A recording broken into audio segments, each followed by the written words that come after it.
name's Justin, and today we're going to do a walkthrough of Libib Pro. Let's just go ahead and get started.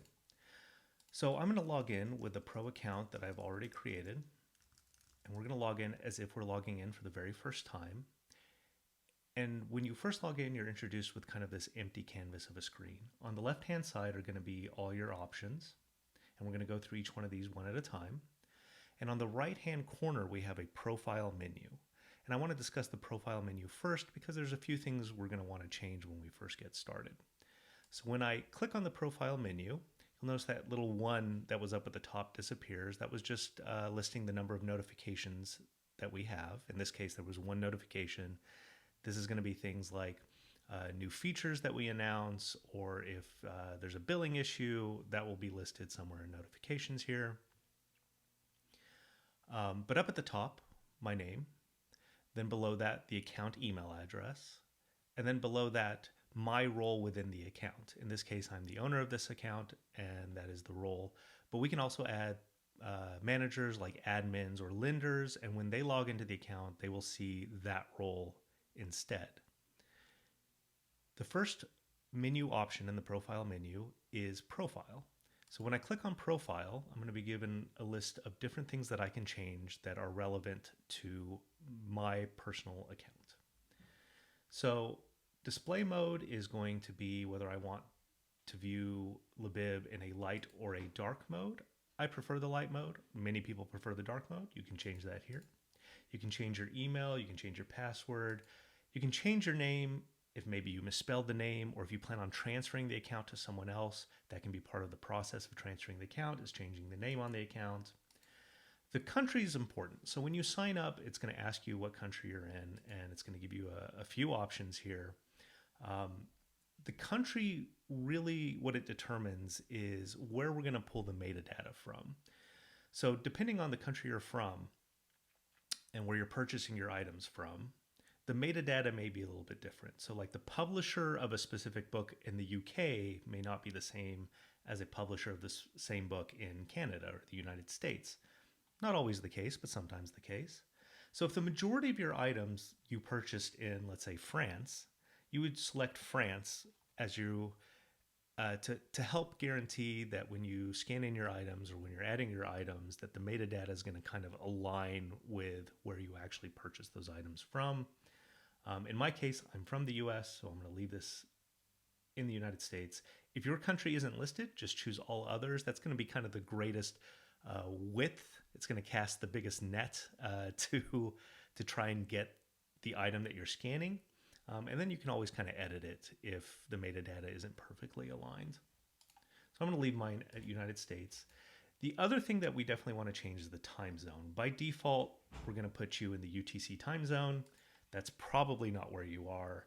I am on the west coast of the United States, so I'm going to choose Los Angeles. I'm in the Pacific time zone, and I'm going to change that time zone. This is going to guarantee that when emails get sent out, or when I get notifications, or when late due dates are applied, that the correct date is actually going to be applied because it'll take your time zone into consideration.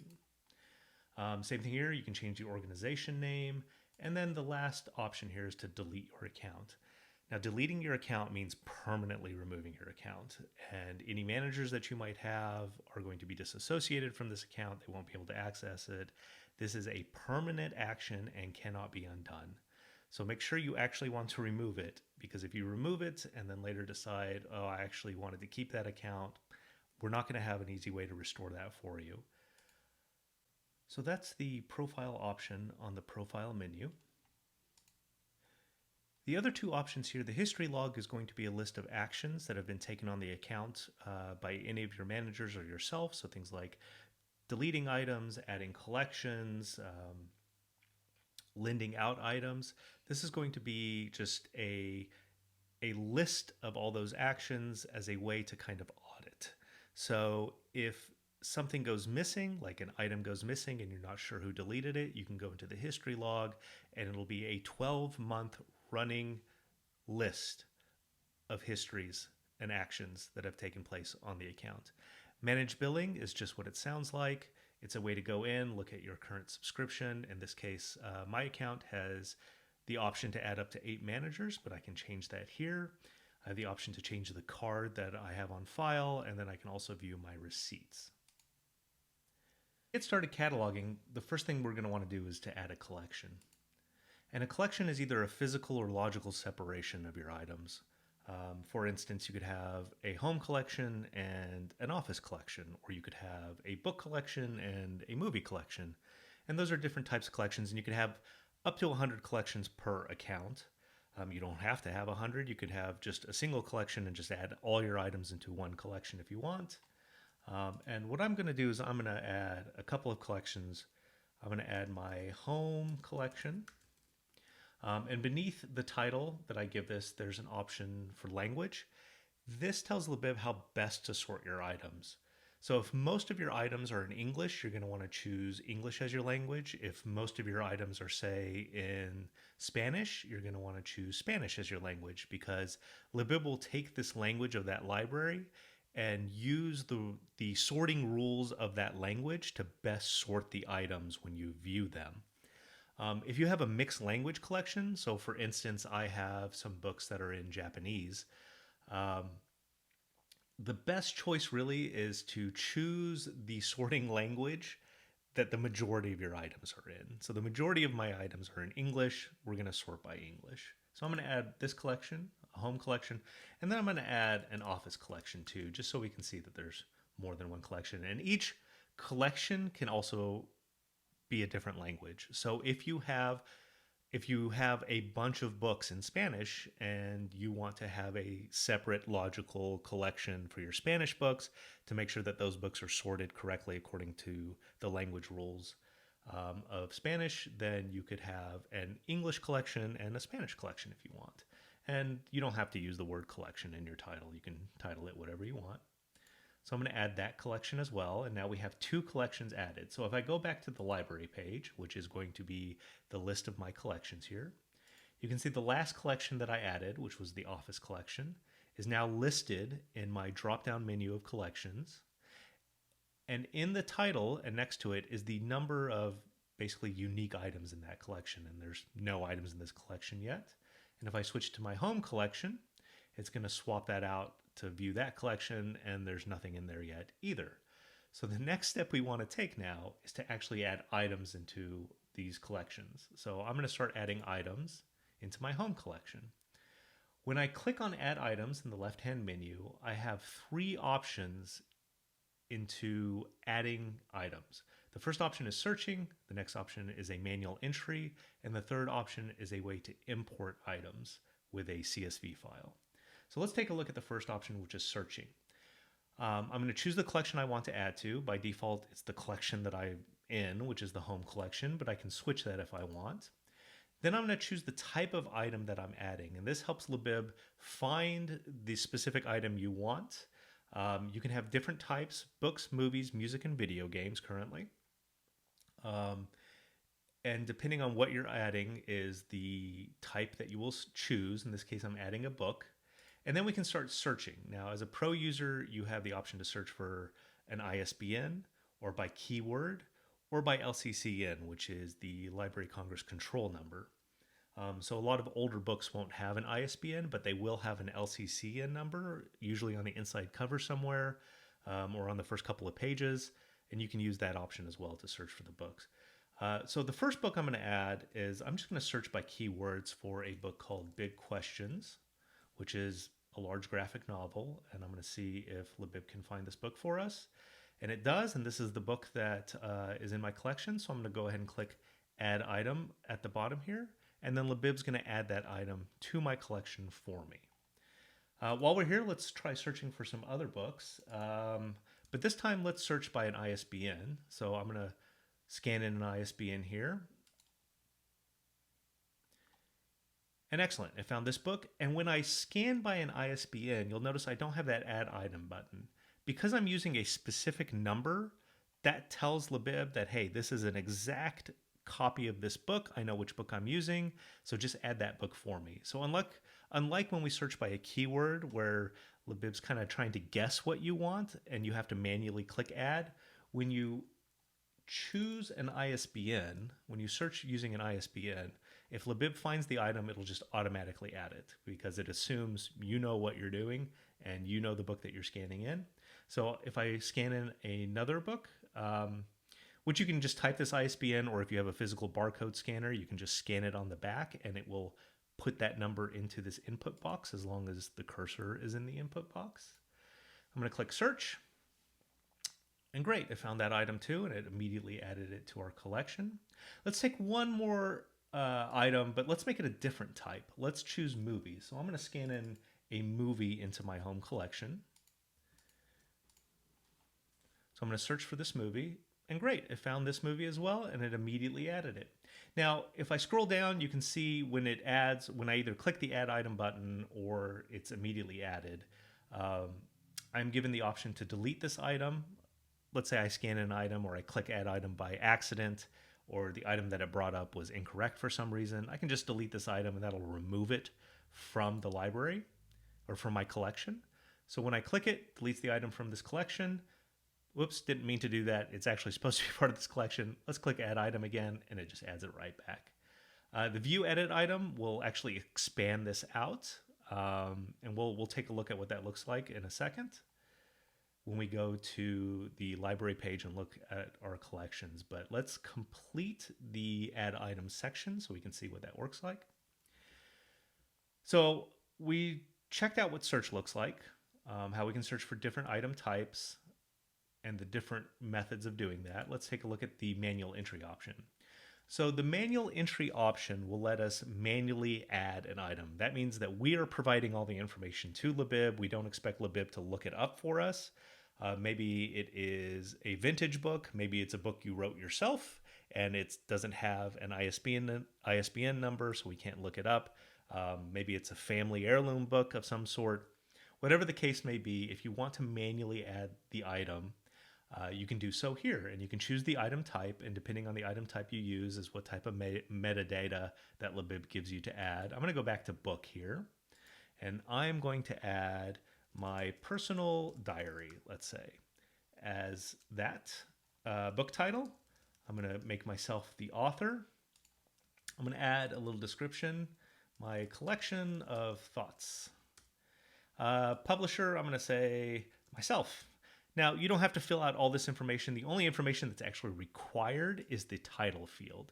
Everything else is optional when you're doing this. The year it was published, the ISBN, the number of pages. I'm just going to add, let's say 142 pages. And the price is either the cost that you paid or how much you think it's worth. This is really for your own edification, or sometimes for insurance values if for whatever reason your books get water damaged or there's fire damage. You can have a list of prices that you have added. Libib doesn't automatically add prices for you, but you can add those yourself. And if you want, you can upload a cover image as well. So for pro users, you also have the option to add some additional catalog information. This is available only to pro users. A call number is how you identify where the item is in your library, in your collection. Some people use DDC information. Some people use LCC information for that. Some people have their own custom way of doing that. So if it's a large library and you're using things like DDC, we provide that information for you for as many books as we can, but you can edit that information here. If it's, let's say, your own custom way of cataloging the information, what you can do is you can add it here. We recommend using dot separators because we do some kind of cool stuff when you use dot separators with a call number. So for instance, if your call number is 123.423, you could add that here. If it's like a home library, you could say something like, let's say case 3.shelf2. And that basically tells you, hey, this item is on case 3.shelf2. And that dot separator, which I'm going to show you a little bit later, will actually allow you to do things like, let's search all the items on case 3, and then you could search for that as a call number, case 3. And then you could narrow that search using that dot separator by saying case 3.shelf2, show me all the items in case 3 that are also on shelf 2 on case 3. And that's what that dot separator does. It allows you to split that search up in that way. And that's true for something like this, Or if you're just using numbers and kind of standard call numbers, it'll split it like that as well. So I'm going to leave that there. I'm going to add some tags. This is a way to categorize the item. So I'm going to put this under diary. I'm going to add this tag diary. I'm also going to add a tag personal. And these are just categorizations. These are ways to add either genres or subjects or categorizations to an item. A group is a way to serialize items under a single heading. So for instance, if you had His Dark Materials, that collection, and you want those items to be sorted under a single heading, let's say His Dark Materials, as opposed to the individual titles, you could add that serialization name here, and then when you're sorting by title, it'll automatically place it under that group heading and sort it by that group heading. And then notes are your own notes about this item, and these notes are attached to the item. So if you have multiple managers and you want to leave a note about this item, you can leave notes here, or if it's for your own personal use, you can just leave notes about, your thoughts about your book, or whatever the case may be. They're just kind of these personal notes or notes that you want to share within your account or to your patrons. So I'm going to go ahead and submit this. So that's going to add that item to my library. And then we're going to take a look at the CSV import as the last option. Actually, before we take a look at the CSV import, let's go back to the library page and see these items that have been added. We can see I've added 5 items so far. So big questions, the movie Fantastic Mr. Fox, my manually added item, my personal diary, the posthumous memoirs of Bras Kubas, and then we. So I've added these 5 items to my home collection, and you can see they're all listed here. Now, up at the top, you'll see next to it, we see that we have 5 items. Now let's go back to add items, and let's take a look at the CSV import option. So the CSV import option has some very specific requirements for importing. And the most important and the most required is that each item has an identifying mark on it. So like an ISBN. To import a book, it must have a valid ISBN. To import a movie, it must have a valid UPC. To import a video game, it must have a valid UPC. If you don't have that information in your CSV, Libib's just going to skip over it because it's not going to import just kind of random information. It requires that you have an identifying column. And we have documentation. So at the bottom, near the bottom here, below the select CSV file, we have import documentation. And if you click on that, it's going to take you to our support site, and it's going to give you some CSV templates that you can use. It's going to lay out exactly what's required and how that CSV import works specifically. And you'll need to read over that to make sure that when you create the CSV file that it is set up in a way that Libib can use. So same thing as with kind of the search and the manual entry. You're going to select the collection that you're going to add items to. I'm going to just continue to add items to my home collection. An import can only import one type of item at a time. So for instance, you can import all your books, or you can import all your movies, or you can import all your music, or all your video games, but you can't mix them together. They have to be, each CSV file has to be its own type, and then Libib will import a type of item at once. So I'm going to import I have a book import file here. I'm going to go ahead and import this file. I'm going to click upload. Once I click upload, Libib is going to give me kind of this little preview screen here. It's going to tell me that I need to match my column headers with our import fields. If there's no match found, Libib's going to use its own information where it can, and then I must have an identifying column, either an ISBN 13 or ISBN 10 for the import to work. So I have some fields that there's no match for. So in this case, item type. Well, item type is just an identifying column for me, but we don't import that information, so there's no match. I have a title. It matches to the title. I have authors. In this case, creators is what they're called in Libib, and that matches to creators. I have a first name and last name, but we don't import a first name, last name. We import a single field called creators that has the first and last name, and that's what's being imported. When there's no match found to my CSV file, it says no match found. I have my identifier column here, EAN ISBN 13, which matches our identifying column. Now, if you have a column that's mislabeled, let's say I mistyped description and it didn't find that field. Let's say it just came up with no match found, but we know it's the description. I can choose the drop-down menu and tell Libib which field this is supposed to be. So if description had been misspelled and it didn't find it, I can tell Libib right here through the drop-down menu, this field is the description. And then it's going to have a little check mark next to it that says, okay, we're going to import this field. And so it goes through all these things, and then there's some fields that it doesn't find because it's not relevant to a book type, and on and on and on. And then we're going to click Process Import at the bottom, and Libib is going to start importing those items.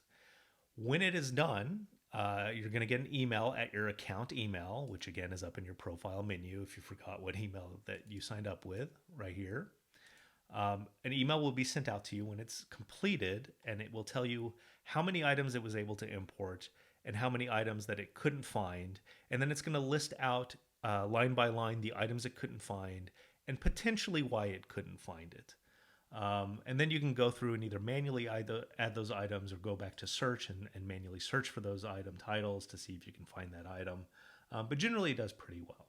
So let's go back to our library, and we should see that it's starting to tick up with the number of items that we have. So it's 36, but when I hover over this, it'll actually have a little title bar that tells me the number of copies, which may be more than the number of items. And what this is telling me is that I have some items that I have multiple copies of. So I may have a book that I have 2 copies of, and so that's going to increase the number of copies. So even though the unique items is 36, the number of copies I have total is 38. So that's kind of what this title bar is going to tell me. Now let's continue to kind of look at this top bar here and see what this does as we wait for the CSV import to complete. Right here next to our selection of libraries, I have a cover, list, and summary option. And this is just a different display view of how we can view our items within Libib. So by default, we see the cover, but we can also show a list view. And this is literally just going to be a list of our items with no cover option. And we also have a summary view.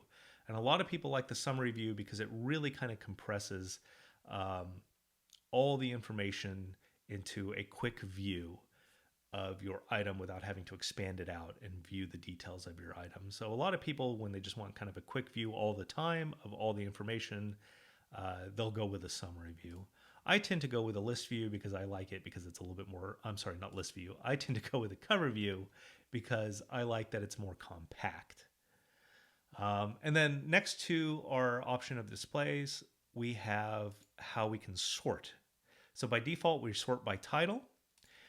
This little arrow tells us if we're going to be assorting ascending or descending. So if I click it, it's going to assort bottom up. So A will start at the bottom and it'll go up to X. In this case, you can see the last letter that we have in our titles is X. Some books, some comic books for X-Men. And if I click it again, it's going to resort it so that it goes A to Z. And then we have the option to sort by creators or by the date that the item was added or by the date that the item was published, our ratings of the item, DDC, LCC, and our call numbers. Let's go ahead and take a look at a different sort. Let's take a look at the dates added. This is going to reload the page, and it's going to sort my items by the date they were added. In this case, my CSV import, everything was added in 2013. So we can see as I scroll down that it's broken up by year and by month, February, March, April. And these are the dates that these books were added to this collection. The filter bar is also reloaded, and the filter bar is right here.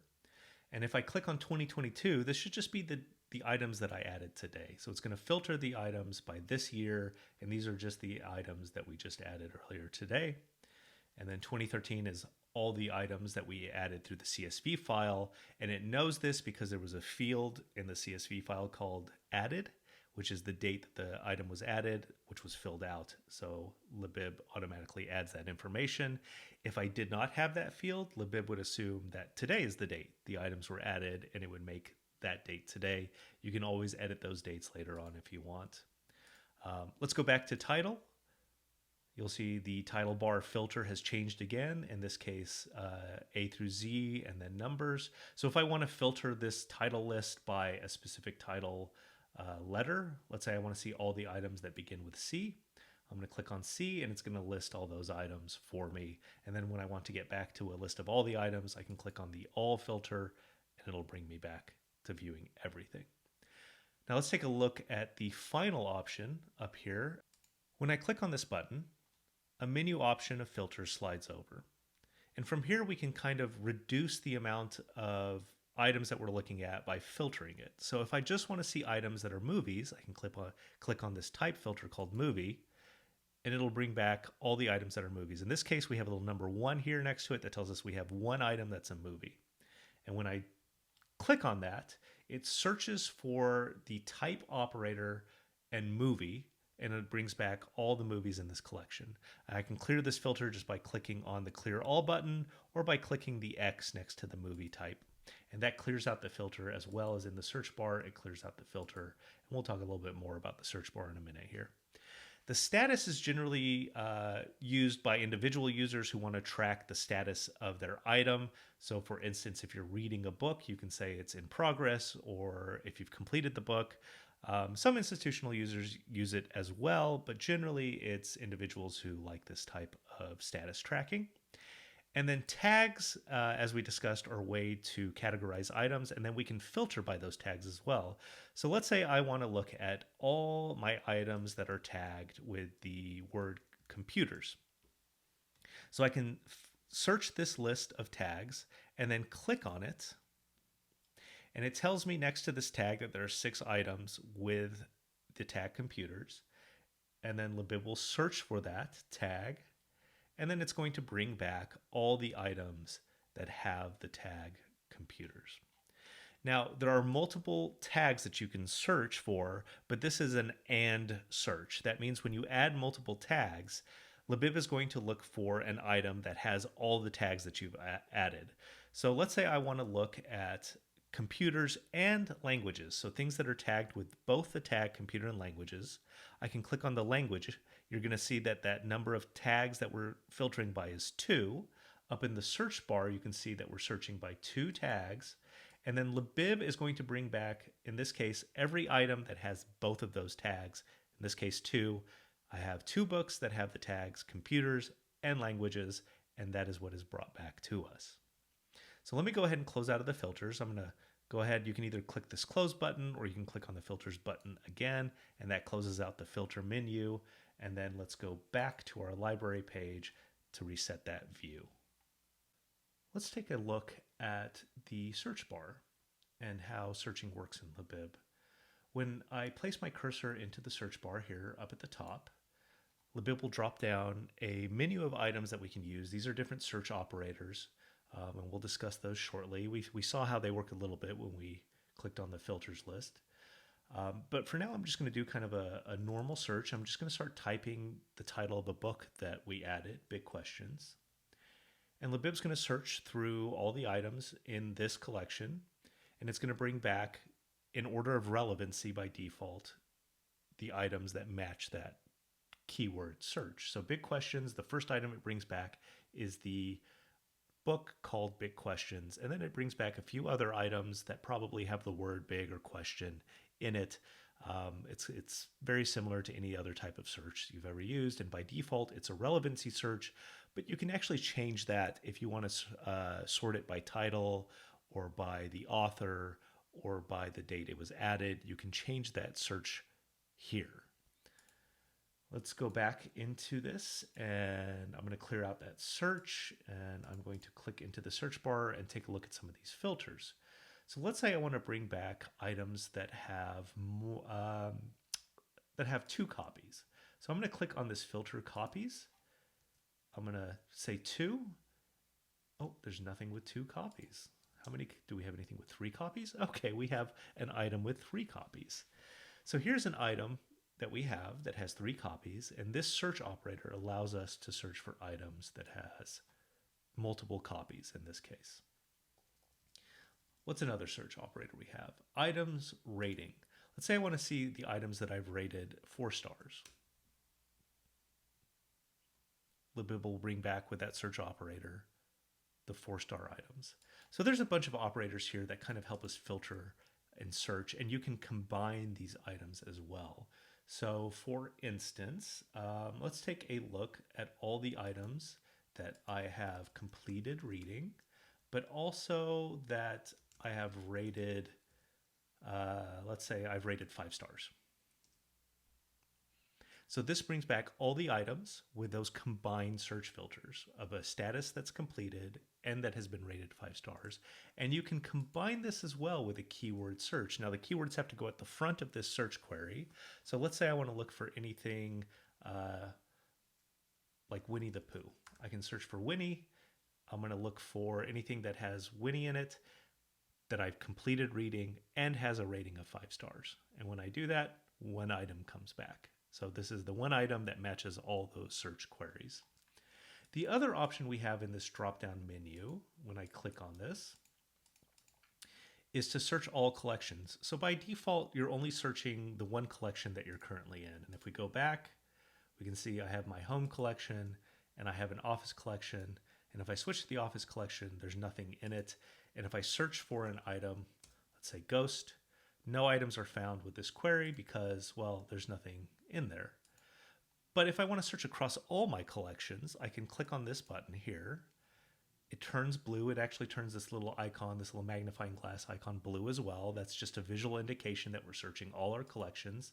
And even though I'm currently in the collection that has no items in it, if I search for ghost now, it'll search through all the collections. And you can see 2 results come back because we're searching through all the collections, and my home collections have 2 items that match the search term ghost. So that's the search option in a nutshell. Let me go ahead and go back.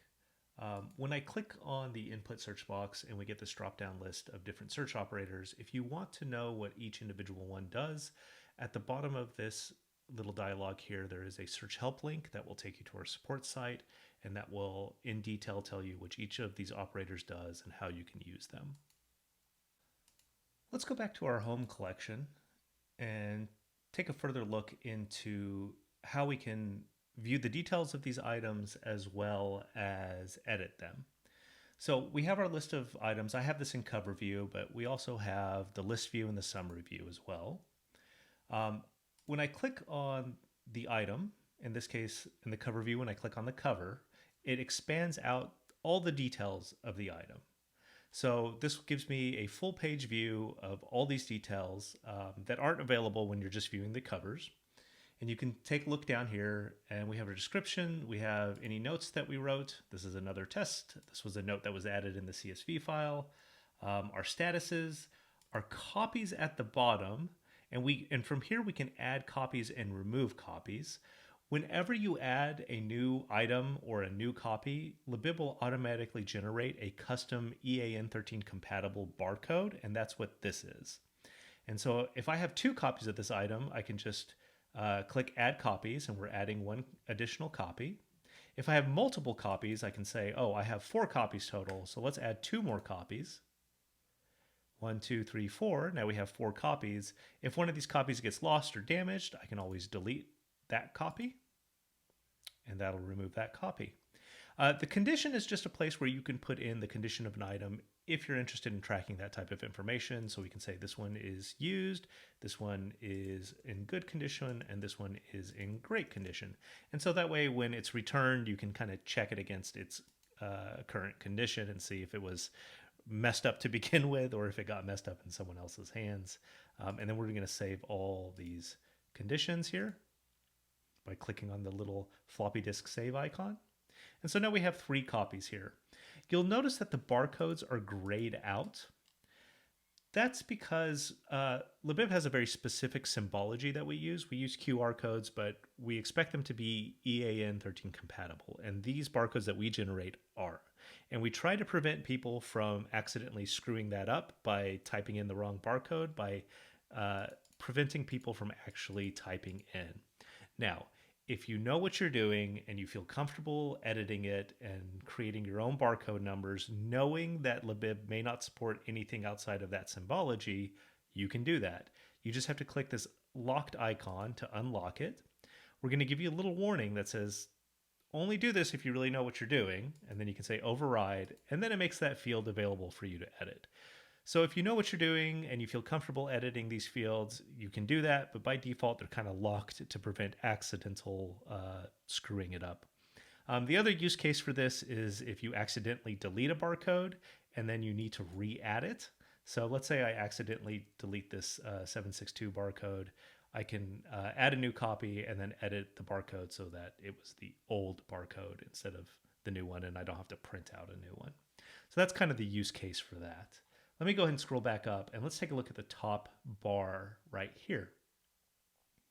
So on the left-hand side, the leftmost option on the top bar is the edit option. And this is one of the ways that we can edit the item in kind of a overall, kind of a large view of the item.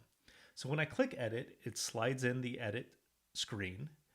And this first page here, I have multiple options: the item, the catalog information, tags, notes, and groups. So the item is kind of all the information about the item. We have our description and our title, and we can edit all this information here. And then we can go over to the catalog information, and we can edit this, add, remove information here. And then we have the tags, notes, and groups that we can edit and add and change from here as well. And then once we've made all these changes on each section, you can click save, and that saves across all three sections: the item, the catalog information, and so on. And then we're dropped back into our item detail view. The next tab over from edit is details. And when I click on that, the user details section comes in, and this is slightly different than the edit section in that these are your details about this item. So this is your rating about this book. You rated it 4.5 stars. In this case, I rated it at 4.5 stars. But if I want to change that to 4, I can do that here. The review can be made public by Libib. It can be made public, but this is your review about the item. So if you have a manager, like another manager, and they are looking at this item, they can make their own rating and they can make their own review. So this is unique to every individual user within the account, as opposed to the edit button, which affects the item across the account. So if you make an edit in the edit button section, that affects what everyone in your account sees. If you make an edit to the details section, this is just your information on this item. So I'm going to add a review and say, this is a wonderful play. And then our status again is if we've completed reading it, if it's in progress, I'm going to say it's completed, and I'm going to add a completed date of today. So let me go ahead and save that. And then it's going to reload the details. And when it does that, you'll notice that it now shows 4 stars and that we have a new tab called Review because I added this review. And when I click on that, it shows me my review right here. The next option aside from details is Move. Move allows me to move this item from the current collection, which is my home collection, to another collection in my library. If you only have one collection, this move option won't be available because there's nowhere to move it to. But as soon as you have more than one collection created, this move option becomes available. I click on it. It's going to show me the collections that are available outside of the collection that I'm in. It doesn't really make sense to move a collection or to move an item into a collection that already exists. So the home collection isn't offered. I'm going to select Office Collection, and then I can select which copies, since I now have 3 copies of this item, which copies I want to move into the other library or the other collection. I'm going to move 1 copy right now. I'm going to move this copy. And then it says the item has been moved. So because I moved that 1 copy, I still have 2 copies that exist here. If I re-expand it, you can see at the bottom, it tells me I have 2 copies. But now when I go to the office collection, I have the same copy that I moved, this one copy with that barcode has been moved into this new collection. If I want to move it back, it's the same thing. I just click move. I choose the collection I want to move it into, click move, and it's now moved it back. And if I go back to my home collection and I click on this item, you're going to see that there are 3 copies now. And when I scroll down, that copy has been re-added to it. So that's what the move does. It allows you to move an item, either all the copies or a single copy or a subset of the copies into a different collection within your account. And then finally, we have the option to delete. So if you want to delete the item, you can delete it here. Just click delete as a confirmation, and then that will remove it from your collection. Another way to edit is with this little pencil edit icon that appears on the cover view when I hover over it. So when I hover over any of these covers, this little pencil icon appears. This icon is available on any of the views. On the list view, it's over here on the right-hand side. On the summary view, it's also on the right-hand side of the item. And on the cover view, it's over the cover when you hover it. When you click on this pencil icon, this dialog is brought up, this modal, and it drops your cursor immediately into a search bar, and you can search for the individual fields that you want to edit. So in this case, let's edit the title. So I can start searching for the title. It's highlighted as the top option. I just hit enter on the keyboard. Here's my title. I'm going to add a subtitle, a play. I'm going to hit enter to save. And then that saves that field automatically for me. It brings me back to the previous menu so I can search for another field. I can edit this field, hit enter, automatically saves that field for me, and then I can start searching again. I can also key down and key up to view the different fields available to me. There's my notes. I can go in here, I can delete something. Here is a different note. And then I can tab to go to the save button, because if I just hit enter, it's just going to take me to the next line. But if I tab, then I can hit save. And again, it drops me out. Now I can click on the escape X icon in the corner, or I can just hit escape on the keyboard, and that'll close this menu dialog out. And you can see my item has automatically been refreshed, and it now has this subtitle that I added. This is just another way to edit the item. It's just a kind of a quick access, as opposed to having to expand the item and view the edit option, which we saw earlier. This is kind of an overview, so you can kind of see everything all at once, which is great. But then there's also the times when, hey, I just want to delete a single field, or I just want to add a single field or change a single field. And then the quick edit is a great way to do that. One other option for editing items is our batch edit option. Whenever you hover over a cover, either in the cover view or the summary view, on the list view, there's a little circle icon, which is exactly what we're going to be looking at on the cover view as well. On the bottom right corner, there's this little circle icon that you can check. And as soon as you check one, wherever you check it on any item, this batch menu item option comes up at the bottom. And it's going to tell you we're going to batch process specific types of functions on these items. So right now, I've selected one item. I can select all the items in this collection by clicking selection, and that'll just select everything. But let's say there's specific items that I want to look for and batch edit them together. Well, I can just search for them. So currently I've selected Amadeus, this one item, but let's say I also want to batch edit a few different other items. So big questions, so I'm going to select that. So now it's added it to the other selection I've made. So you can see I have 2 items that have been selected. Let's say there's a couple of other items I want to add. So here's this and this. So now I've selected 4 items. Let's say I want to select everything in this search option. So I want to return. So I'm going to uncheck these 2 items. And you can say as I uncheck them, the number of items that we're batch processing goes down. But there's 3 results in this search query. So for brothers, there's 3. And let's say I want to batch edit not only what I've just selected, but everything that I've searched for here. I can click select search in the batch process menu, and that's going to select everything that has been returned in the search process. So I had 2 items that I selected. I've added the 3 results of the search, which gives me a total of 5 items that were batch processing. And then we can batch process specific things for these items that we've selected. We can change the tags by either adding a tag, replacing a tag, or deleting a specific tag. We can add call numbers. So this will add the same call number to all 5 of these items. We can add notes. This won't replace the note, but it will append any data to that note. So if I already have notes on an item, it's not going to delete the note. It'll just append this existing information to the end of that note. We can group these items under the same group name.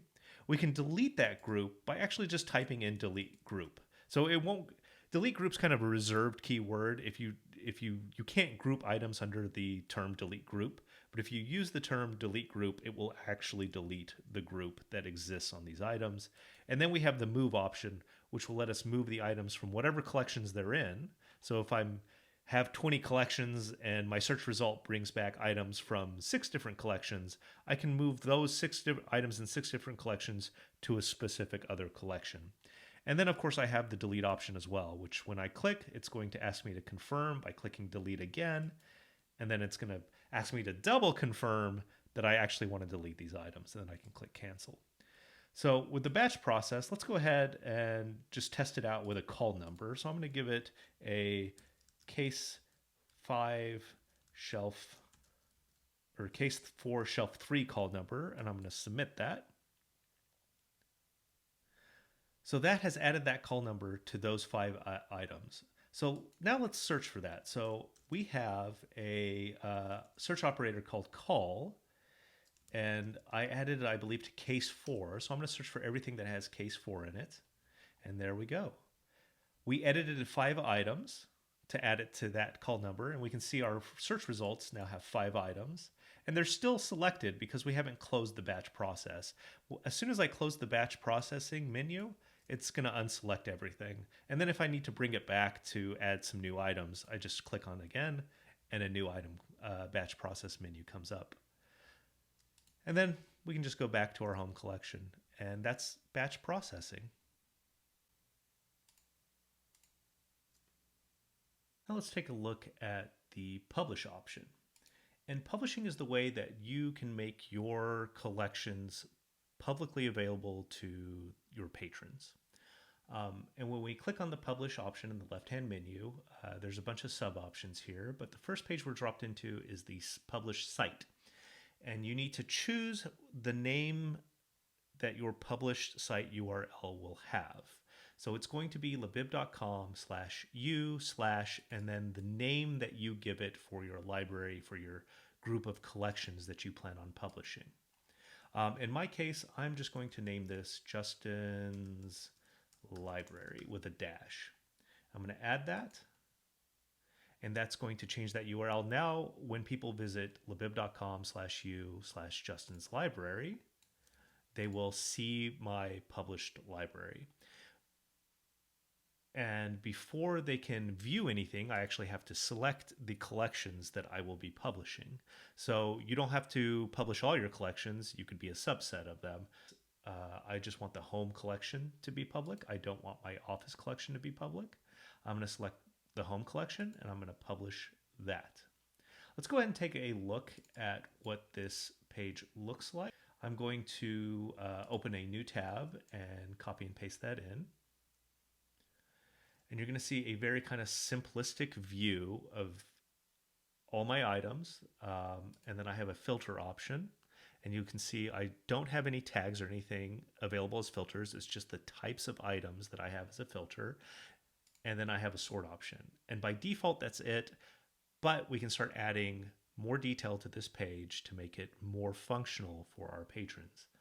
So I'm going to go back, and I'm going to go look at my detail level. And just like we had for our personal view, list, cover, and summary, I'm going to make this one for the patrons, for the public page, a summary view. Let me go ahead and change the color. And by changing the color, I'm going to go to theme real fast. And then I'm going to click on color theme. And I'm going to change this color to a dark red. And we'll come back to theme in a second here. But I just want to show you how this changes the view so far. So when I refresh our published library, you can see that the colors have changed to our theme color, which is red. And then we, instead of getting the cover view, we now have a summary view. So let's go back and start making some more changes as well. Let's take a look. The detail item type, we're going to go through each one of these display options fairly quickly here, but I just want to give you an idea of what each one of these does. The display item type will tell your end user, it'll make these little icons and filters and little wording that tells you what type of item it is, whether it's a book or a movie or music or a video game. But there are some people who kind of make their own, kind of kludge the system to make their own custom library, like their custom library of textiles. And in this case, it doesn't really make sense to identify it as a book or a movie because it's not a book or a movie. And while it's not something we technically support, adding items outside of our official list, people still do it, and we want to give them the option to kind of hide this if it doesn't make sense for them. So if I check that off and I go back to my public library, this little bookmark icon here, which identifies it as a book type, if I refresh this page, that icon disappears because it's no longer being displayed as a book. So that's really all that does, is it kind of hides these icons. So I'm going to turn that back on.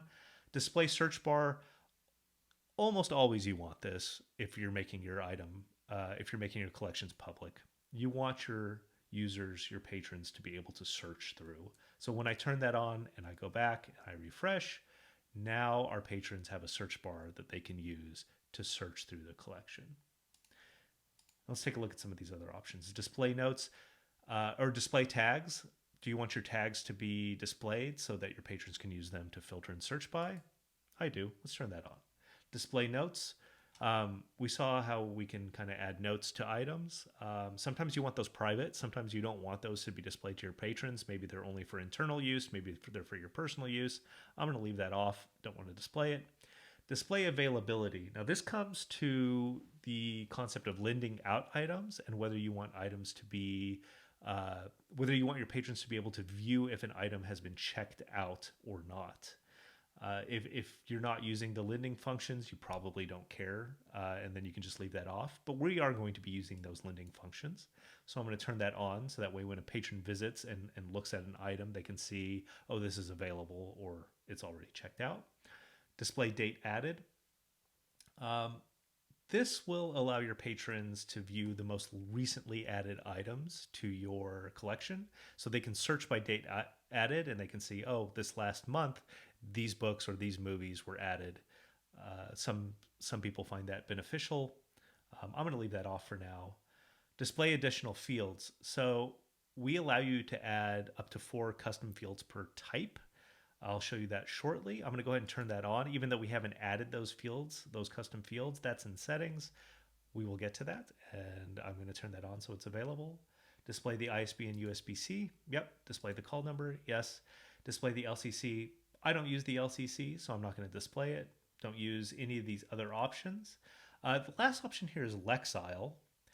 If you're familiar with Lexiles, they are kind of reading levels, especially for elementary, middle school, junior high, high school students. This can be rather handy to know what's in their comfort level. If you want to display these, we kind of make a best effort of adding Lexiles to items where we can. And you can, of course, add your own Lexiles if you have that information, or if you want to adjust that, you can edit the item and make those adjustments. But I'm going to go ahead and display it on ours. So let's go ahead and one more time, let's refresh this page. And you're going to see kind of how those ISBNs have been added, the call number has been added. We see the availability now, how many copies we have, how many are out, how many are on hold. So all this information is here now and available to your patron. Let's go back. Let's take a look at the next page over. I kind of clicked on this already to show how you change the color, but we can also upload a custom logo. So you can upload your brand's own logo, your organization's own logo, and submit it here. Website link. This is if you want to link back to a specific website. So if you have a company website that you want to link to, I'm going to go ahead and click that.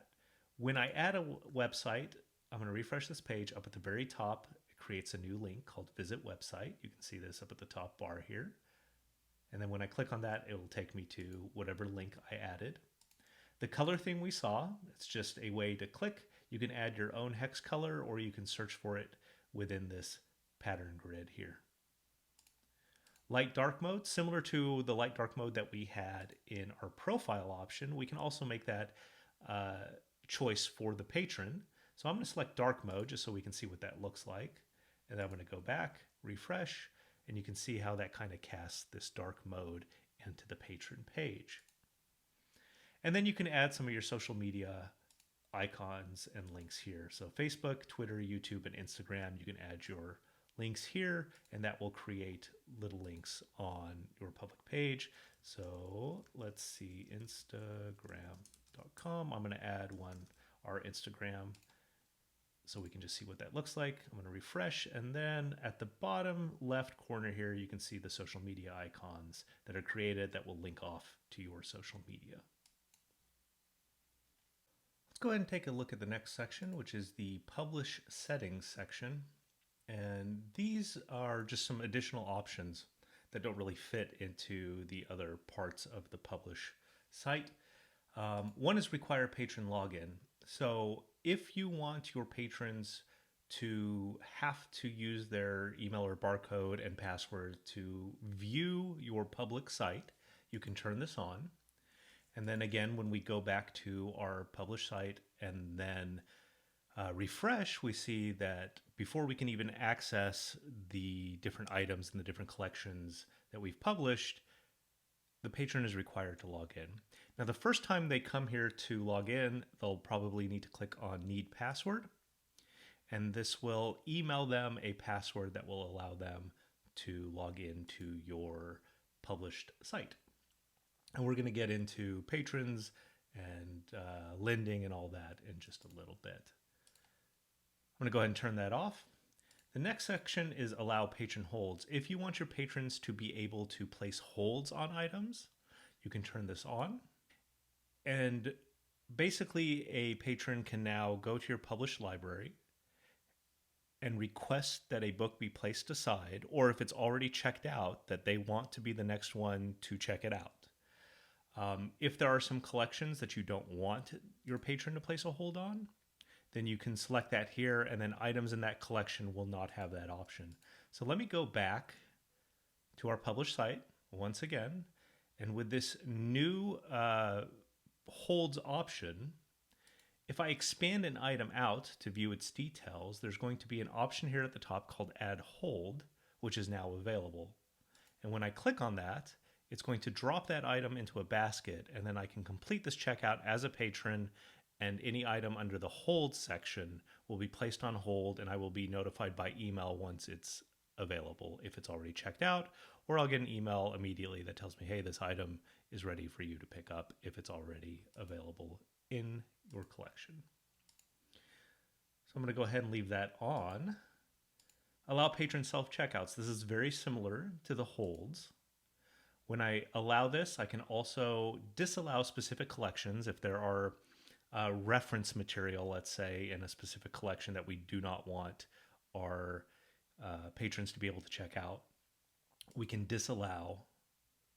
So we could, if we had published the Office collection, we could disallow anything in that collection to be checked out. It would still be browsable. They could still see that it's available in a physical space or in your library, but they won't actually be able to check it out themselves. I'm just going to leave that blank. So we turn that on, and let's go back and refresh again and see what this looks like. Now when I expand an item out, not only do I have the add hold option, but I also have a checkout option. We assume here when a patron is self-checking out that they physically have the product in hand. So they would physically have this book in their hand, and they're visiting this website, maybe home library or something like that, and they're checking it out to themselves. So that's essentially what that is. You can see we have two items in here now, one for a checkout, one for a hold. And if we want to remove these, I can click on those and remove those. Let's go back again. Okay, we're going to leave that on. The patron account page. We're going to come back to this once we start adding some patrons, but I'll just give you a quick review. I'm going to go ahead and turn this on. And what this does is this creates a link on your published site that patrons can log into and then view kind of their history of their different items that they've checked out in the past or items that they have currently on hold. And if we go back and refresh once again, up in the top right corner, there's a new link called Patron Login. And if I click on that, a modal dialog opens where a patron can put in their email or barcode and their password, and then they can log in and view the different items that they have checked out. And there's a few more options that we give them that you can turn on, and one is a self-renewal option. So if a patron has checked an item out and they've had it for however long your term period is, 2 weeks, let's say, and that's the default for Libib, and you want to give them the option that if the item isn't on hold, so if no one else has placed this item on hold and they want to check it out again without having to come in and physically check it out again, you can turn this option on, and then the patron, when they log in to their patron account page, they'll have the option to renew the item, and that will reset the due date for them. This is only a one-time renewal option. They can't keep renewing and renewing and renewing. They can renew it once, and then after that one renewal, it will be required to be returned, or they'll have to contact you or your library to ask for an extension, and then a library manager will have to increase that extension. And we're going to log into the patron page as a patron once we get this all set up. Patron self-edit account details. So this section allows a patron to be able to change their email or their address or their phone or their name on their specific account. So that way, if their email address gets updated, they can update it themselves. They won't have to contact you.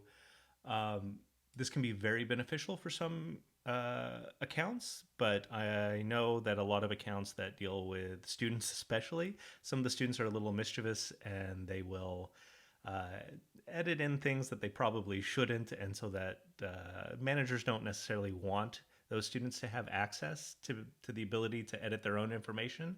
And if that's the case, just leave it off, and then they won't be able to edit that information, and only a manager can. We're going to turn that on so that when we come back to the patron account page and we log in as a patron, we can see all these options. Your email notification for patron holds. So what this does is, as a manager, when a patron places a hold, and this depends on your process of how you want to deal with holds in your organization, but you can receive an email that says, hey, this patron has placed a hold, set this item to the side so that when they come in, you can check the item out for them. And that's basically what this does.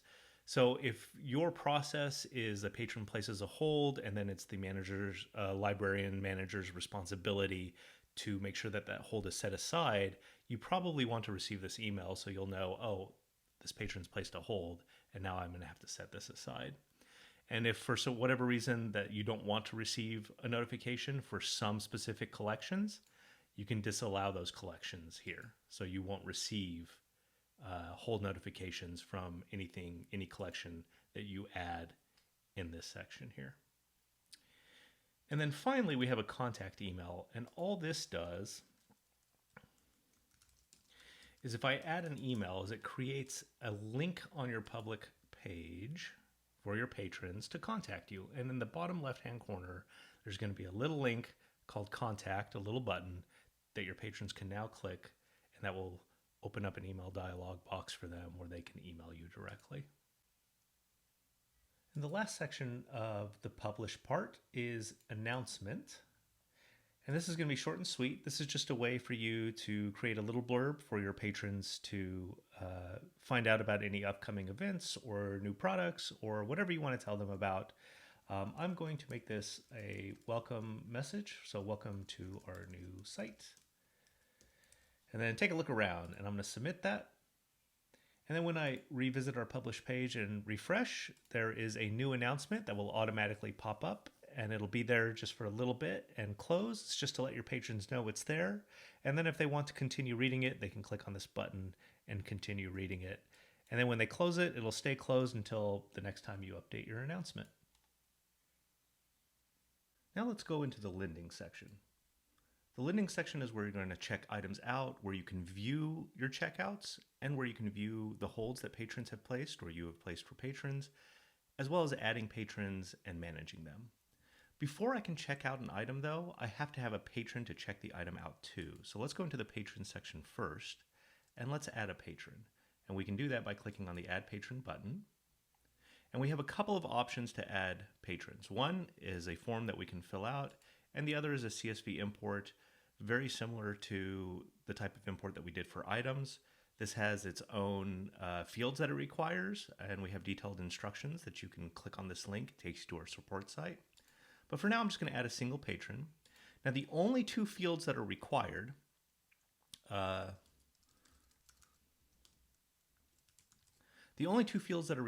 the first name and the last name. Nothing else is required. So if I just submit this form the way it is, it'll work, and I'll have a new patron called Scott Sampson.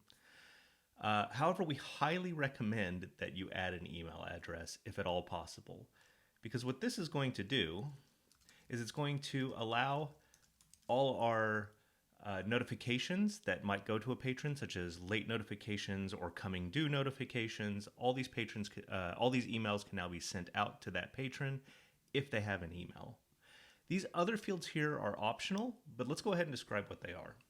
A notification email, you can have up to 3 notification emails, and this basically overrides this email for the notifications. So this email can be used as the patron login as well. But sometimes if you have like a young student or something like that who doesn't have an email address, but maybe the parents want to get these late notification emails, you can set the emails up to 3.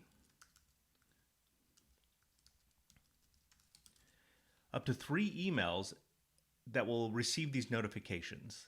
So that's kind of the purpose of the notification email spot, is generally for students' parents who of young students who don't have their own email, or sometimes in some cases there are family members who want to share these notifications, and they can add, or you can add, additional notification emails that will get sent out. The patron ID is your own local ID for the patron.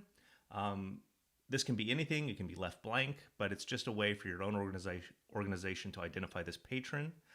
But in addition to that, we also, just like with items, auto-assign a EAN13 compatible SKU barcode for this patron. Again, we gray it out so that people don't accidentally put stuff in. This is a very specific format of a number, and it has to be that format for Libib to understand it. If you put in another format, there's no guarantee that Libib is going to be able to scan it or anything like that. So generally, we try to block out this field.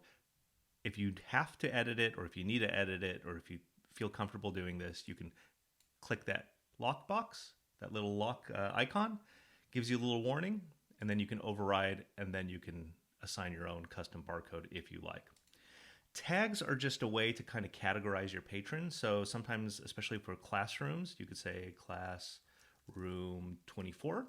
And that way you can identify the patron through the classroom they're in. This is just a searchable element on this patron. So when you search for a patron, you could type classroom 24, and it would bring up all your patrons that have that categorization as a tag.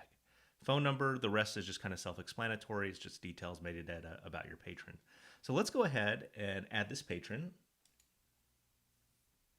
So this patron has now been added, and it clears out the form ready for you to add your next patron, but we're just going to add this one for now. And I'm going to go back to the lending section. Now let's go ahead and check out some items. The quickest way to check out an item is to use our custom barcodes or the ISBN on the back of a book. The custom barcodes are going to be the most accurate. So if you have if you print out the custom barcodes and affix them to the back, that's perfect. But you can also use the ISBN. So for instance, let's scan in this ISBN. So you'll notice Libib immediately finds this. If there's one copy of the item, it'll immediately find it and drop it into the queue. If there's multiple copies of the item, Libib will give you a list of all the barcodes that exist in that item, and you'll have to choose the specific barcode you're checking out. But in this case, there's only one item. So Libib says, hey, there's only one item. We scan in the barcode. We know what it is. Let's drop it in the queue. So here's that item in the queue. But we can also search by title or author. So let's just start typing something and see what shows up. Okay, so here's a bunch of items, and as I complete typing, it'll narrow that down to the item that I'm looking for. This is the item I'm looking for, so I'm going to click that, and it's going to drop it in the queue. Our checked out date is today's date, and our due date is whatever time period that we have set as the due date. In this case, it's the default, which is 2 weeks. But if I want to change these dates for whatever reason, I can just click on it. And let's say I want to extend the due date by a month. I can just click on the month plus sign to extend it by a month and click set. And that will set the new due date for these items on this patron. The patron we can search for, either we can scan their barcode. If you make little tags for them, little library cards for them, you can scan that barcode and it'll immediately populate it. Or we can search for them by name or email address as well. I'm going to click on that. And here we're given some extra information about this patron. So when I look at this, it tells me his name, the email address, the custom barcode, but also how many items he currently has checked out and how many holds this patron has. So some libraries will place a limit on the amount of items a patron can place. Now, we don't have a way to hard set that in Libib, but we do give you this kind of visual of you can look at it and see whether they have checked out too many items or not for your location. So let's go ahead and check these items out and see what that looks like. So I click checkout, it cleans out the lending section and it gets us ready for the next checkout. So I'm going to go to the checkout section, and this is going to list all the items that are currently checked out. So here we see the 2 items that I just checked out to Scott, in what collection they exist, the date that they were checked out, their due date, and then from here I can actually check the item back in just by clicking this check-in button. The other thing I can do from here is I can renew this item or extend the due date by clicking on this due date and changing that date and setting it. And that just changes. So if you have a patron who calls you up and says, I would really like to extend this, but you haven't set up the patron page for them to renew, or they've already renewed once and they need to renew again, it then becomes the manager's responsibility to renew. You can come here into the checked out section. You can actually search for that specific item. So I can search for Empire State. It'll narrow down my list to exactly what I want. And then I can click on that due date and set that due date to whatever new due date there is. I can also look at a historical range. Now, we don't have a historical range of checkouts because we haven't checked anything out prior. But if we had checked things in and I wanted to see, oh, what was checked out last month, I can just select all the things from last month and click apply. And then the checkout section, this filter, will show me items that have been previously checked out in that month. Let's go back and let's start adding some more items. So I can add a few items here. I'm just kind of randomly choosing things. Let's take a look at this proof. I think that's a good one because there's multiple copies. So I have 3 copies. When you have more than 1 copy, Libib's going to kind of force you to choose the barcode, the specific copy that you're checking out or placing on hold. If I click on it, I get this little warning at the top right. It says, this is ambiguous. I'm not sure which copy you're wanting to check out. You actually have to select the specific copy that you want to check out. So in this case, let's say it's the 14, the number 14. I'm going to click on that, and it's going to drop that into our queue. So I only have the 1 patron, so let's bring him up again. And you can see this time it shows me that this patron has 2 items checked out. There's something else we can do here. If I decide to add an item that's already been checked out, Brascubas, I think is one that's been checked out. Yes. We can see from the item that's already been checked out that it'll actually list on the item itself who it's been checked out to and when it's due, but we can check it in here as well. But the other thing we can do is if we add this, we're going to get a warning that says, this item's already checked out. If you add it to the queue, you're only going to be able to place holds on all your items. So I'm going to go ahead and add it to the queue to see what happens. So I've added this item to the queue. It's already checked out, so I can't check it out again. And these other items, even though they aren't checked out, because I have a non-checked out item in my queue, I'm only going to be able to place holds on these items. And you can see this checkout button is actually grayed out and it won't let me click on it. The hold item, however, the place hold is available to me. So I'm going to place a hold on all three of these items. And when I go into the hold section, it's going to list all these items that are being held for Scott. Now from here, we have two options. We can release this hold, which basically just gets rid of the hold. It says this user doesn't want this anymore. So for the items that he's already checked out in the past, we can release.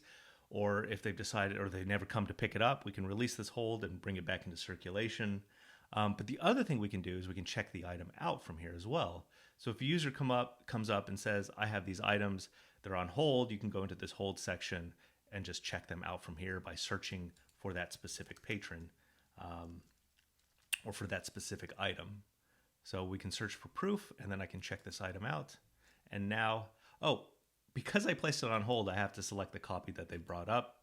So I'm going to click checkout. I'm going to delete that. Excellent. So now that item has been checked out, if I go back to the checkouts, it should be in this list. There it is because we just checked it out. I'm going to go back to holds. I'm going to release this hold because he's already checked this item out. It shouldn't be here. So I'm going to release that. And then from here as well, we also have a historical date filter that we can click and we can look at holds that have been placed in the past by selecting the range of dates where the hold was placed and then clicking apply. And that will that will change the date range of the holds, of the historical holds that we're looking at. By default, it's the active holds. Okay, let's go back into the lending section and let's take a look at some other options. So, Bras Kubas. Let's bring up this item that's checked out again. And again, from here, I just want to show you that we can actually check the item in from here. Click check in. That checks it in. And then now when I search for it, it's available to check out again. And if we go into the checkout section, it's no longer in that list. And now that we've checked in a couple of items, I can actually do a kind of a historical look at this stuff. If I just chose the last couple of days, you can see that the posthumous memoirs of Bras Kubas actually comes up because we've checked it in and it was checked out on that date range. So we'll see a list of the items as a historical view. Now to clear this, I just click this little time reset icon in the top right of the dates. And that just resets the view for us so we get the active list of items. Let's go back to the lending section and take a look at another option here. There is a check-in mode. So we saw already that you can go to the checkout section and manually click those check-in buttons to check in a specific item. But a quicker way is to click in this check-in mode button. And this slides in a new screen that allows us to start scanning in the items that we want to check in. So I'm going to start scanning the custom barcodes. And you can see the proof that was checked out has been checked in. I'm going to scan another item here. This has been checked in. And if I try to scan an item that has already been checked in, we're going to get a warning that says this item is not checked out. So I've checked in the two items that were checked out. I'm going to close out of this section and I'm going to go back to my checkouts list and all those items should be gone, which they are. So this, in kind of a small overview, is how the lending section and circulation works. Let's move on now to the manager section. So my account has 8 managers, and this is determined when you sign up. We ask you how many managers you want, and each manager is an additional cost. When I click into the manager section, it's going to list all the managers I currently have. In this case, because I haven't added any, there are none. But I can add manager by clicking this top accordion dropdown. It's going to tell me that there are currently 0 of 8 managers. I have purchased 8 additional managers to add. So when I get an account, if I have 0 managers, then I am the only manager. I am the account owner, and I am the only one who can manage the account. If I want someone else to help me manage this account, another librarian, then I need to purchase at least one more manager account. So it would be me as the account owner, then one manager. But I have 8 managers here, and I'm going to add Sally Sampson as a manager. I'll have to put in an email address for her, and this will email Sally and let her know that I have created her an account, a profile on my account as a manager. And then we have different roles here. We have an admin role, a manager role, and a lender role. And if I click on these What Are Roles section, a little menu on the right-hand side slides out and kind of explains what each one of these roles is capable of doing. So the owner is me. There can only be one account owner per account, and the person who signed up for the account is the account owner. And then they can add different manager roles to their account. So an admin, in a nutshell, is someone who can basically do everything except they cannot add or delete managers, they can't change your billing, and they can't change any lending settings. So if you decide that your account is going to have a 14-day lending period, an admin can't change that. And they also can't view the history log. So an admin can basically add items, they can lend out items, they can add new collections. They basically have full admin access with the exception of billing, managers, lending settings, and they can't view the history log. A manager basically can do everything as well with those exceptions, as the same exceptions as admins, but they can't restore items or patrons either. So in our settings section, which we'll get to later, there is a way to restore deleted items or deleted patrons, and managers can't do that, only admins and the account owner can. And then the last role is the lender. And the lender, the only thing they can do is they can view your items, they can't edit anything, and then they can add and delete and edit patrons and lend out items. So basically, it's a lender. It's someone who can only lend out items and then manage the patrons, but they can't add collections, they can't edit items, they can't restore items, they can't view the dashboards. They have one role, and that's lender. And that a lot of places will have like student librarians, and they don't want them to have access to kind of the finer details of the different things that you can do with Libib. They just want them to be able to lend out items and maybe make adjustments to patrons where needed. And that's what that lender role is for. So I'm going to add Sally here as a manager. So when I add someone as a manager, both the manager role and the lender role, there's one more step. Let me close out this roles section here. An admin has access to every collection, but a manager and lender needs to be specifically assigned collections. So when Sally logs in, if I haven't assigned any collections to her, she's just going to get a blank page, and it's going to say, no collections have been assigned to you. So when she logs in, if she logged in now, so an email has just been sent off to Sally, and if she just logs in right now, she's going to see that she doesn't have access to anything because I haven't assigned her anything. Now, if I change her role to an admin, then she gets access to all the libraries. And we see here it refreshes and the access says all collections. So she has access to all the collections. And when I switch her to a manager role, I need to assign the specific collection that she's going to have access to. So in this case, I just want Sally to have access to my office collection. And as soon as I add that, it changes her roles. And then that's it. She's good to go.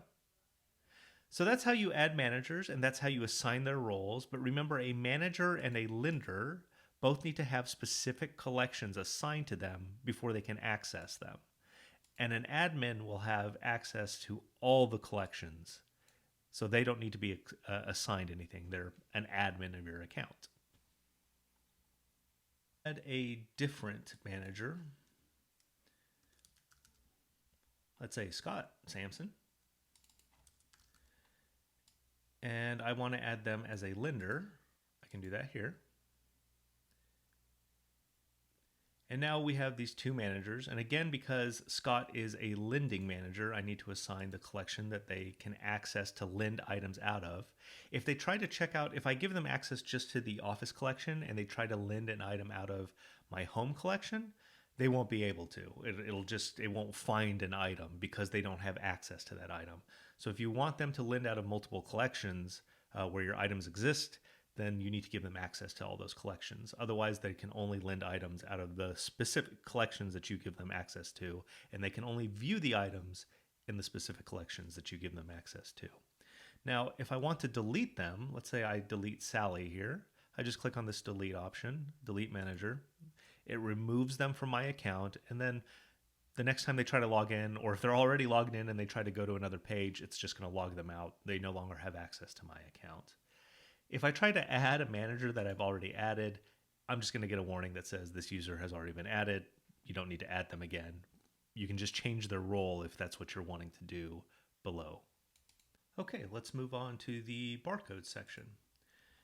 The barcode section is a way that you can print custom barcodes at home on your own labels, essentially, or in your office on your own labels. You can, of course, export these barcode numbers as well and get them professionally printed if you want. That's going to be available in the settings section, which, again, we will cover when we get to that point. But if you want like a kind of quick way to print up all your barcodes, all these custom barcodes that Libib generates for you for both the items and the patrons, that can be done in the barcode section. So our first option here is whether we want to print our item barcodes or our patron barcodes. And I'm going to leave it on the item barcodes. We're going to select the collections that we want to print out of, our home collection. Let's say I want to print both collections worth of barcodes. I can select both. If I have a lot of collections and I want to do them all, I can just select the all button and that'll add them all at once. So in this case, I just have two, and if I select all, it'll add both. How I want these barcodes laid out on the page. So when I have a barcode page, do I want it sorted by the title, the creator, in this case if it's books, the author, or the date that they were added? I'm just going to leave it as title. The time zone matters here. If you haven't set your time zone yet, which you can do in the profile section up at the top, you'll want to set your time zone, because if your time zone doesn't match the area that you're actually in, then you might not get all the barcodes that you're expecting when you choose a date range. Because it's going to be looking for your date range in that time zone, and if it doesn't line up, then you may not get everything. If I select lifetime, though, the time zone doesn't really matter because it's going to bring back everything. If I just want to select the items that have been added or updated today, then I just select today as the date twice and apply it, and then it's just going to bring back the items that I have added or updated today. But I want the lifetime. I want all the items that are in all my collections here. And then to the right-hand side is how you want it laid out. So we have a lot of Avery labels for you to choose from. This generally covers most of the options. We even have a couple Dimco labels as well, some very common ones. And then you can choose the one that you want. I'm just going to leave it on the default 5160. And then the type of information I want on this. So by default, the barcode is a QR code. That's what we use, our QR codes. And then the additional information. So the title, the creator, and I want my organization name on there as well. And I'm going to click Generate QR. It's going to open up a new window. Sometimes you'll get a little warning that says this page is trying to open up a new window. Just click OK or Allow, and then it'll open this page up. And then here, we're going to see the list of our barcodes. And it's going to split it up into multiple pages, 1, 2, 3. And then if I click on set 2, we have the rest of them. So the reason we do this is people who have a lot of barcodes, it can take up a lot of memory generating this information, and they're just kind of sitting there waiting for a while for it to load. So we break it up into sections so you can print it off in different batches, essentially. So in this case, I have 2 sets. A lot of home printers aren't the most accurate in terms of alignment. So we give you the option here. You can print off a single sheet. I would recommend just printing it off on a piece of paper and then holding it over your label to the light, so you can see how it's going to line up when you print it on the label. Because labels can be a little pricey sometimes, and you don't want to waste a label trying to figure out alignment. Just print it off on a piece of paper. Make sure the alignment is correct before you start printing them off on your actual label stock. We've heard more stories than I care to admit of people just hitting print and then printing out 100 pages of labels, and they're all misaligned because they didn't actually test to see if their printer was aligned correctly. But one of the ways you can do it, if you don't have the option to correct the alignment on your printer, which a lot of home printers don't really make that easy or even possible, you can adjust the alignment here. So if I need to change the alignment, I can do minus 12 millimeters or plus 12, just 12 for plus 12 millimeters. And you can see that top margin adjusts like so. So if I just need to adjust it a couple of millimeters, I can do that here, 2 millimeters. And then if the left or right margin is incorrect, I can adjust it here as well, 4 to -4. And let's say I need to adjust that -2. And then if I print this out and then I hold it up to my label and it looks aligned, then I'll print one out on a label to make sure that it's actually aligned on the label. And then I'm good to go. Then I'll just print the rest. So when I'm ready, after I've tested it out, I'm going to hit print labels, and then it's going to bring up this print dialog, and we're good to go. So that's the print page. And then when I'm done, I can click I'm all done or just close out up at the top here. It's the same thing with patron barcodes, but you have less options because you don't really need, let's see, you don't need to choose your collections or how you're going to sort it by, because it's your patrons and your patrons extend across all collections. So it's the same thing. You select your patron barcodes, you select the date range of the last time the patron's been updated or added, and then you click generate QR code, opens it up. We just have that one user, so I just get that one label. Let's go ahead and move on to the dashboards. Now this dashboard section is going to be a little sparse because we haven't been using the site for very long with this account. But basically it's a visualization of different stats of your account. So the basic stats are going to be about your collections, and you can choose a specific collection to get the stats on, or you can view across all collections, and that's the default view. And we're going to see total unique items at the top and total copies. Total unique items means that, let's say I have 5 copies of the book Jurassic Park, then my unique item would be 1. I have 1 Jurassic Park unique item, but I have 5 copies. So the copies can be higher than the unique items because we're only counting the unique item once, and the copies is how many copies of those unique items do we have total. So that's why these numbers are different. Unique items added by rolling year. So this isn't the number of copies. So if I had 20 copies of Jurassic Park, it's only going to, and I added 5 items, 5 different items, and one of those items was Jurassic Park, it's only going to show me the one item. It's not going to show me all the copies that I've added. And this is true with this unique items added by year as well. So this is a rolling year that shows us the items we've added by month, and then it breaks it into year in this case. Total copies by item type. If you have multiple item types, this is going to show you the different types of items you have. I only have one movie, so it occupies a tiny, tiny little space. And then we have these little kind of hamburger icons on each one, and you can download these. We give you the option to download these either as SVG, which is a vector file, a PNG file, which is an image file, or a CSV file, which is going to be a spreadsheet of this data. So you can download this data as well if you like. And then if we move over to lending stats, this is going to show us, again, this looks kind of sparse because we haven't been using it very long, but we can see what we have here. And in the most recent month that we're in, we've checked out 3 items, we've checked in 3 items, and we've placed 3 items on hold this month. And then lending by year, this is a breakdown of the lending by year as opposed to the rolling year. And if we go to patron stats, we're going to see how many patrons that we added every month, how many patrons we added every year. The unique patron activity by year shows us anytime we do anything with a patron or a patron does anything on their account, such as placing a hold or checking an item out, then it's going to say that this patron was active. So we're going to see how many patrons have actually checked out or placed holds this year. And then we're going to get a list. We only have the 1 patron, but we're going to get a list of the top 10 active patrons in the last 12 months. So that way we can kind of see who's the most active in our account just at a glance. So these are the kind of the visual statistics. And again, you can export this information as well. But they're just kind of a nice quick way to get an overview of who's using your account and what's happening and how active people are. Similar to dashboards, we have reports, and similar in the sense that it's going to give you information, but unlike a visual overview of your account, this is going to be a spreadsheet that you can download.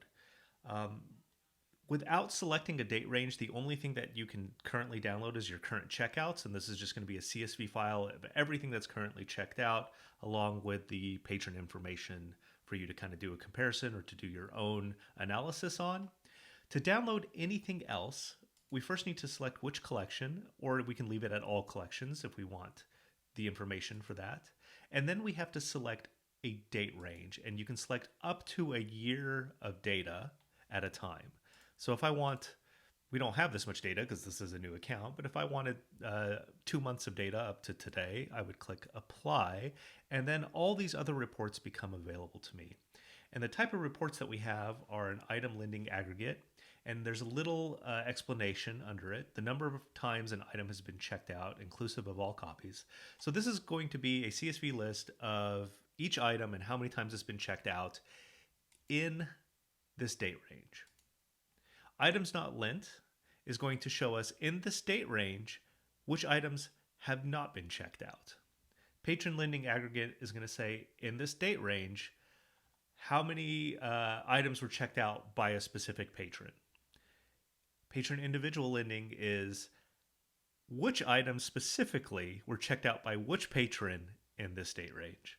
Patron's hold aggregate is the number of holds that a patron has placed, again, in this date range. And the patron individual holds is going to be which specific item did the patron place a hold on in this date range. So this will give you a bunch of different types of reports that you can run your own analysis on using whatever. You can do it in Excel or Sheets itself, or you can import it into something like Tableau and create your own visualizations based on this information. And that's what this reports page is. And finally, let's go to the last section we're going to cover today, and that's the settings. So settings lets you set different parameters for different sections of this account. We can also do a few other things, such as exporting collection data. So I can select the collection that I want to export data from and click this export button, and it will download a CSV file, which again I can open up in Excel or Sheets or Numbers or any other spreadsheet program. Export barcode data is similar to the collection data, except the collection data doesn't include barcodes, and it aggregates the copy number. So if I have an item that has 5 copies, it's going to list that item title, and there's going to be a column titled copies, and it will have the number of copies in that row column. The export data option will split up the copies into its own rows. So if I have 5 copies of Jurassic Park, I'm going to have 5 rows labeled Jurassic Park, and then there will be a barcode column that lists the barcode number for each one of those copies.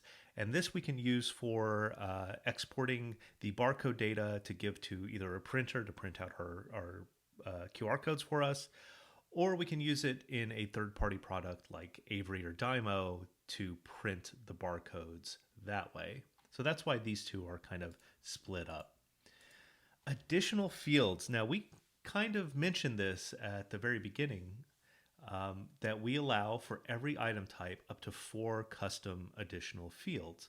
So we have 4 item types here: books, movies, music, video games, and each item type can have up to 4 custom fields. So for book, let's say I want to have a binding field, a field that is just dedicated to what type of binding this book is. So I'm going to add a binding field, and let me go ahead and add, let's say, a custom ID field as well. So I'm going to update these 2 fields. Fields have been updated successfully, and let's take a look. Let's just go back to our library and take a look at what that means. I need to go into my home collection that actually has items.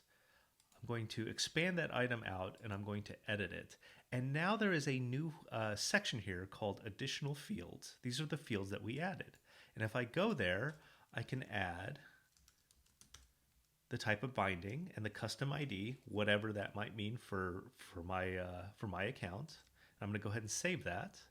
And when it reloads, those fields are available now for me to see. This is also available on the quick edit when you add these additional fields. If I search for binding, that's going to be there. Or if I search for the custom ID, that will be there as well. So these additional fields that I add are just ways that if I have a specific field that doesn't really fit in any other of the descriptors that we give you, we can custom add those. So that's what those additional fields are. Now, to get rid of these fields, if you want to delete the field completely, you want to make sure that you want to do that, because once you delete the field, that data is gone forever. There's no way to recover that data if you delete the field. So if I want to get rid of the custom ID, this is going to delete it across all of my items. I'm just going to remove that custom ID. I'm just going to delete that field and then update those fields. And that's it. We've removed the custom ID from all the items. That metadata is gone now. It doesn't exist anymore, so you can't get it back. So make sure you want to do it. Again, that's kind of why we lock this field. So we tell you here, removing all text and updating will delete this field for all items, and it cannot be undone. So make sure that you actually want to do this if you choose to delete an additional field that you've added. The article location, so articles such as a, the, an, by default we hide those. But here in the collection settings, you can choose if you want to see it and where you want to see it. So do you want a, the, and to be at the back? So if we had a book, The Giver, by default, we're just going to show Giver. We're going to hide the article. But you can actually bring it to the front and it'll be The Giver and you can actually see it. Or you can put that article in the back, so Giver, comma, the. And that's what this does. If you put the article in the front, just realize that we don't change the sorting order. So the Giver will always sort under G. We completely ignore articles when it comes to sorting. So you can display it, but it won't change the sorting order. Default status. This again is probably generally going to be used by individual users, not so much organizations. This is when you add a book or you add a movie and you say, every time I add a book, I'm actually starting it. I'm in the middle of reading it. I've just started this book. So when I add the book, instead of manually having to put in progress, I just want it to be in progress every time I add an item. And that's what that does. It sets your default status for an item. Here's where we can rename collections. So I have a home collection and an office collection. And I'm going to rename my office collection to, let's say, outside collection. I'm just going to rename that outside collection. And then I'm going to click rename again. And that renames that collection for me. And then delete collections is just what it sounds like. We're going to delete a collection. So if I want to delete this office collection, there's nothing in it. I don't plan on adding anything. This number next to these collections is how many items are in that collection. Sometimes people will accidentally create multiple collections with similar names, and they can't quite remember which one they want to delete. This number should help you kind of identify, okay, this is the collection I want to remove, and then just click delete. It's going to ask you if you're sure you want to do it, and then click delete, and then that will delete that collection. Let's move over to the lending settings. And there's just a few options here. The lending due date. So by default, an item is due in 14 days after it's checked out. That's just the date, the 14 days. That's what Libib sets as the default. But you can come here and you can change that. So let's say you want to make it every 30 days. So after 30 days, an item is due. We can select that here and then change that due date.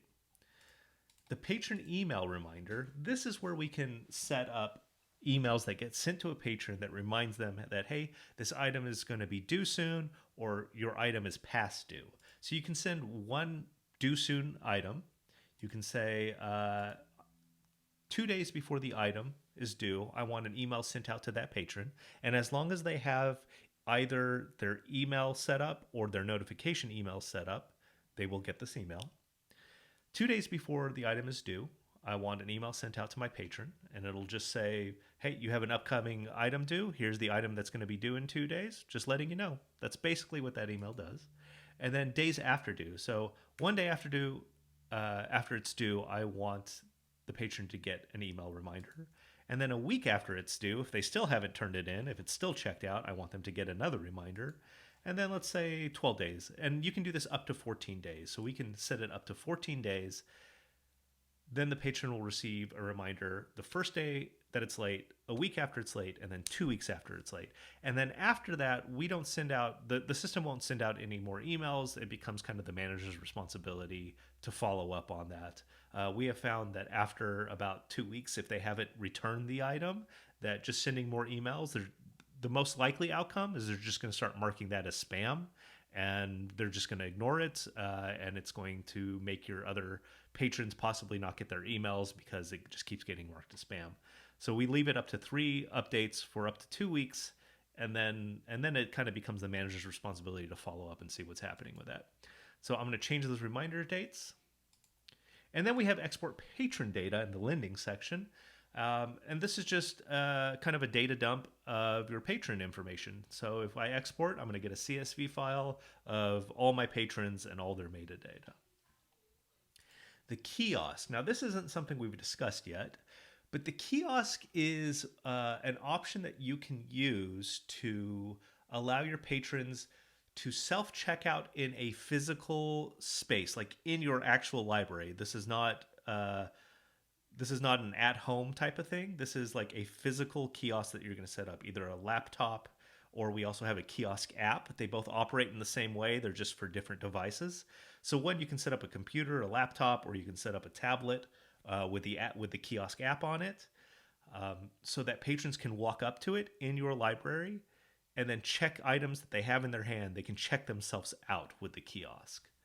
So web kiosk, here it is. It's going to use the same name here, the same alias that we set up in the publish section.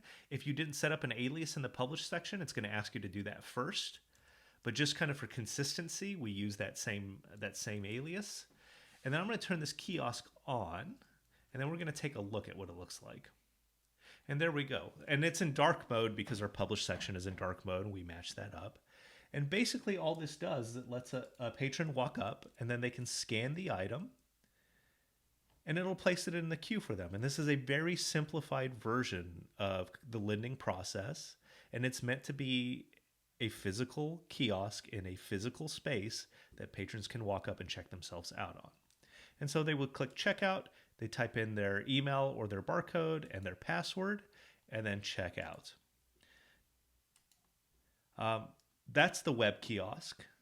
There's also, I think I mentioned, an app kiosk, which does the exact same thing, only it's an app, and it has a built-in barcode scanner on it. So it uses the camera on your tablet to actually scan. So that's kind of the advantage of using the app instead of the web kiosk, because the web kiosk, you're going to need to attach a physical barcode scanner to make it easy. You don't have to, but it certainly helps a lot. It makes things faster and easier. But with the app, you can actually just use the camera on the kiosk or on the tablet and scan items in that way. The kiosk has different password modes. So by default, by default, I'm going to refresh this page. There we go. By default, we're on low trust, which means that when a patron checks out, we're going to ask for their password.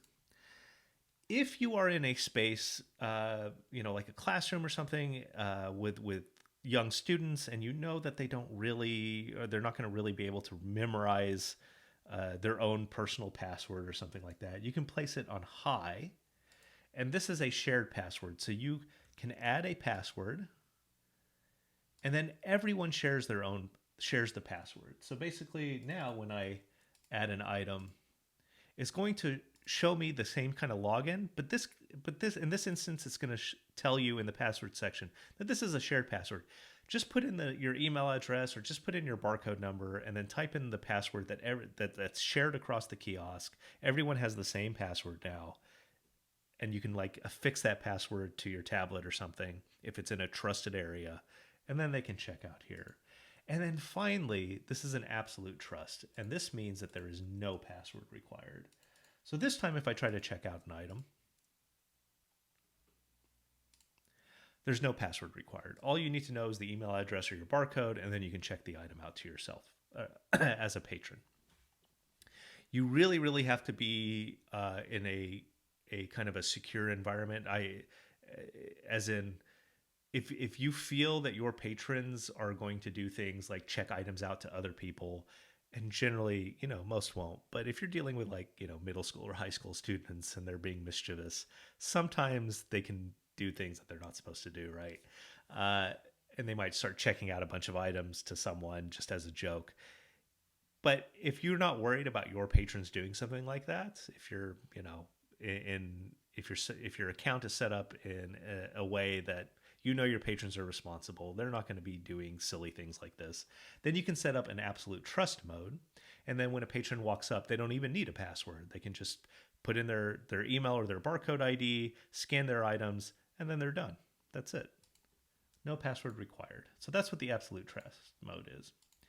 And disallow checkouts on collections. This is just a way to prevent specific items from getting checked out. So if you have like a reference library section where it's just for people to come in and look at items in the library but not check them out, this just kind of prevents people. So let's say our outside collection shouldn't be checked out.